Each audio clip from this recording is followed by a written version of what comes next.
สาวไทยไล่พ่อค้าชาวลาวเป็นอาชีพหวงหามของคนไทยเนาะเป็นคลิปที่ถูกแชร์หลายและบางคำพันเลื่อนไปเห็นคลิปหนึ่งเนาะมีหญิงสาวชาวไทยไปไล่พ่อค้าชาวลาวว่าให้เศร้าขายให้ไปเป็นแรงงานพุ่นตามคำบอกคำบาของผู้หญิงคนนั้นเนาะก่อนอื่นมดบางคำพันขอบอกเรื่องนี้เนาะการที่หญิงสาวคนนี้ไปทักท้วงหรือว่าไปบอกไปว่าไป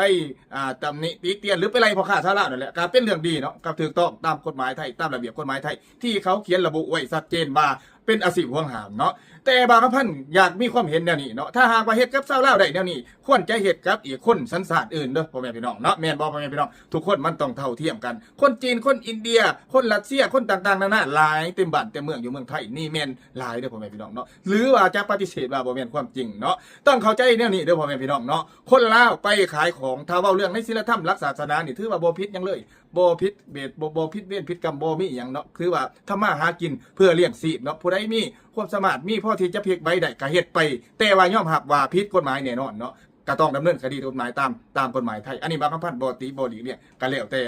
ก็ว่ากันไปตามกฎหมายเนาะแต่ว่าเนาะต้องเข้าใจมุมมองว่าคนลาวไปขายของอยู่ไทยนี่สินค้าที่เขามาขายเขาไปจับจ่ายใส่ใจายอยู่ตลาดไทยแล้วเอาน้ำมาขายแล้วเอาเงินนี่หมุนเวียนไปใส่จ่ายอยู่ในท้องตลาดไทยกระตุ้นเศรษฐกิจไทยซะด้วยซ้ำเนาะถ้าว่าในมุมความเป็นจริงเด้อพ่อแม่พี่น้องบางคำพันบ่ได้สนับสนุนว่าให้ไปขายไปแย่งอาชีพคนไทยคำว่าแย่งอาชีพเนี่ยก็ต้องมาคิดเบิ่งคักๆว่าสิ่งที่เขาเฮ็ดเนี่ยคนไทยเฮ็ดหรือบ่เนาะสิ่งที่เขาเฮ็ดเนี่ยคนไทยเฮ็ดหรือบ่เขาเฮ็ดเข็นรถเข็นขายตากแดดหน้าดำและคนไทยบางคนบ่ขายได้พ่อแม่พี่น้องเนาะบางสิ่งบางอาชี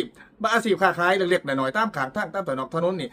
คนไทยบางคนบ่เฮ็ดเนาะแต่ก็มีบางคนเฮ็ดแต่ว่ามีจำนวนน้อยเนาะในเมื่อคนลาวไปเฮ็ดแล้วบ่ก็เลยระบุว่าแย่งอาชีพคนไทยพ่อแม่พี่น้องเนาะทั้งที่อาชีพนั้นเขาเฮ็ดโดยเหือโดยเฮงเขาเองแล้วก็ลงทุนลงแรงเองเอาเงินไปซื้อจับจ่ายตลาดกระตุ้นเศรษฐกิจในตลาดแม่ค้าขายของในตลาดนี่ขายดียอดว่ามีพอขาดเช้าขายมาซวยเขาเอิ้นว่าเปิดห้างหรือว่ากระจายสินค้ามันก็หมุนเวียนธุรกิจกันไปเนาะถ้าเว้าในความเป็นจริงเนาะตามประสบการณ์บ่าวคำพันธ์ที่เคยเห็นเคยพบมาแต่ต่างจากพ่อค้าหรือว่าทุนจากต่างประเทศอย่างเช่นคนจีนพ่อแม่พี่น้องคนจีนคนอินเดียคนศรีลังกาและหลายๆสัญชาติพ่อแม่พี่น้องเนาะที่เขาเอาสินค้ามาจากประเทศเขาพ่อแม่พี่น้องเนาะต้องเข้าใจนี่เอาสินค้ามาจากประเทศเขาแล้วมาขายอยู่ประเทศไทยขายแล้วเอาเงินแล้วโอนกลับไปประเทศอันนี้ต้องพิจารณาบางคำพันธ์ความหมายของบางคำพันธ์อยากบอกคือมื้อนี้คือว่าถ้าหากว่าหญิงสาวคนนั้นว่าเฮ็ดได้ในการว่าเจ้าเป็นภาคประชาสังคมภาคประชาชนที่อยากช่วยรัฐช่วยเป็นหูเป็นตาเจ้าต้องเฮ็ดให้เท่าเทียมเนาะต้องเฮ็ดให้เท่าเทียมว่าบ่ว่าแต่คนลาวคนพม่ากัมพูชาหรือว่าคนเวียดนามหรือว่าคนจีนคนอินเดียเกาหลีญี่ปุ่นคนทวีปใดในโลกนี้ก็ตามที่ไปขายในประเทศไทยเจ้าต้องเฮ็ดให้ได้หมดทุกคนเนาะเจ้าต้องเฮ็ดให้ได้หมดทุกคนโดยเฉพาะทุนใหญ่